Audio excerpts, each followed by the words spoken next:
Dalawa. Uy, nandiyan na pala kayo. Ano kaya mangyayari kapag nilagyan natin ng colored pencil ang slime? Tara, gawin natin. Ging!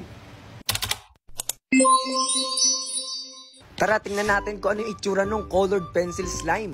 Maglalagay na ako dito ng glue para makagawa na tayo ng slime. Anong gagawin mo, colored pencil slime? Opo, Lolo. Maglalagay na rin ako dito ng activator. Pero paano mo gagawin yung colored pencil slime? Yung tigas-tigas ng colored pencil. Gusto niyo po bang makita, Lolo, kung paano? Kaya ako nga tinatanong kasi gusto kong malaman. Eh di, manood po kayo. Oo nga naman. So ano nang ginagawa mo ngayon? Ito po, medyo nabubuo na siya at hinahalo-halo ko na po siya at stretch-stretch para maging slime na siya. Na parang ganito. Tingnan mo, Lolo, ang ganda ng pagka-texture ng slime na nagawa ko. Oo nga eh. Ayan, Lolo, okay na. Pwede ko nang ilagay yung colored pencil. Paano? Tingnan niyo po, Lolo. Charan! Ayan na po ang colored pencil slime. Yan na yon. Joke lang po yun, Lolo. Tatasahan ko po itong pinaka-colored pencil. Tapos? Yung pinagtasahan, yung gagamitin natin para sa slime. Yun pala yon. At gagamit po ako dito ng iba't ibang kulay at titingnan natin kung ano ang magiging itsura ng slime na ginagawa natin gamit ang pinagtasahan ng colored pencil. Wow! O di ba, Lolo, wow? Akala mo kung paano ko gagawin yung colored pencil slime, no?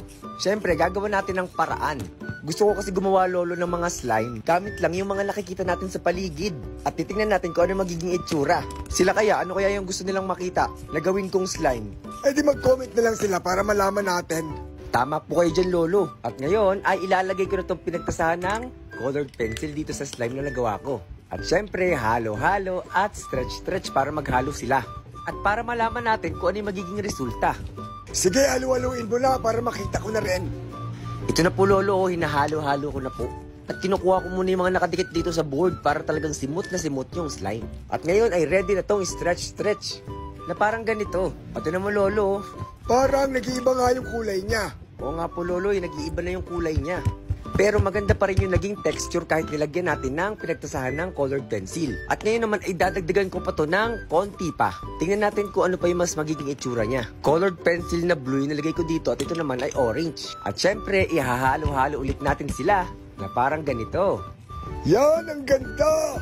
Kumapit na yung mga kulay dun sa pinaka-slime na ginawa mo. At yung pinagtasahan, Lolo, parang hindi ko na makita, no? Nadurog talaga siya at inabsorb ng slime. At tapos na, Lolo, ito na po ang ating colored pencil slime. Ang galing!